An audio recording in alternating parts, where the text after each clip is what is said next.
Hello everybody, today I'm bringing you my top 10 episodes from Azumanga Daioh. These are all just my personal preferences, so feel free to share your own favorite episodes in the comments.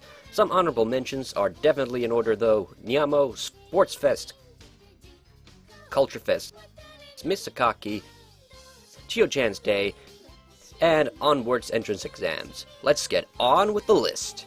Number 10, School Trip. We'll start off slow, perhaps with a more educating than funny episode where the girls go on a class trip to Okinawa. It's got some good gag moments, but I think you get the most entertainment value out of Tomo's, Osaka's, and Kagura's enthusiasm. And of course it introduces Maya, the first cat Sakaki was ever able to pet. Number 9, New Year's Dream Special. This is just a flat-out weird episode, and that's the reason it's so good. Basically, all the girls have trippy New Year's dreams. Sakaki dreams about Chio-chan's creepy cat daddy. Karen has more or less her perfect romantic lesbian dream, and Osaka's being, well, herself. The only reason this episode isn't any higher is because Tomo's dream sequence is a little predictable and surprisingly not as funny as I would have hoped. Number 8, Koyomis Ordeals. This is one of the best examples of dual and switcheroo writing from an anime. It starts with everything going wrong for Tomo, culminating with her getting a furious stray beating from her homeroom teacher. But then, in a switch of fortunes, it's Yomi who gets sick when the girls are going to go to Magical Land amusement park. And of course, the episode culminates in the epic and way too well animated snowball fight scene. Number 7, Sports Fest, second year.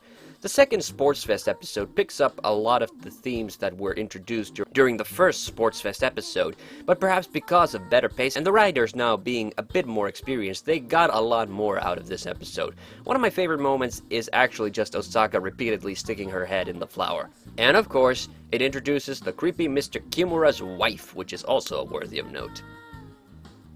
Number 6, The Ocean, Kimonos, and a Party. The Chio Summer House episodes are a load of fun, and I do recommend also checking out the episode Summer Break from earlier in the season. However, it was this episode where the Summer House episodes were starting to get good. There's many memorable moments, and of course, this one culminates with Nyamo getting shit-faced while preventing Yukari from drinking and accidentally telling the girls all about her freaky past boyfriends.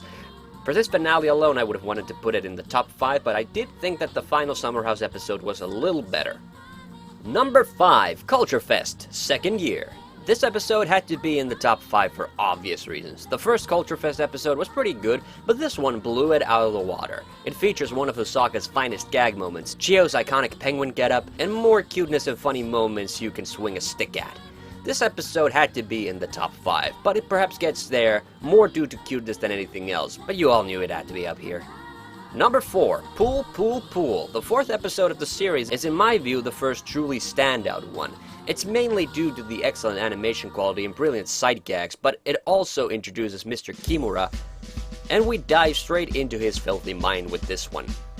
There are just too many brilliant moments to count, and this has always been one of my favorite episodes of the lot.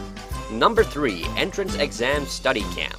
This is the very culmination of all the Chio Summer House episodes, with Kaorin finally coming along and with the audience finally getting the full and traumatizing Yukari driving experience. This episode also breeds a lot of sympathy for Nyamo, who really gets beat down as the episode goes on, and it has one of the best Osaka gags of all time. Number 2, Last Sports Fest in High School. This one had to be up here.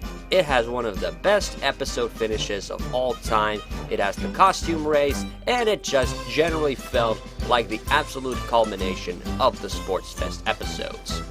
And finally, number 1, Yamamaya. Of course this had to be number 1. This episode finally concludes Sakaki's quest for a cat when she's reunited with the orphaned Maya, who also scares off the cat who's been biting Sakaki all this time. It's one of the most genuinely heartwarming episodes from the series, and absolutely worthy of watching. And that's the list. I'm TheHande. See you on the next one.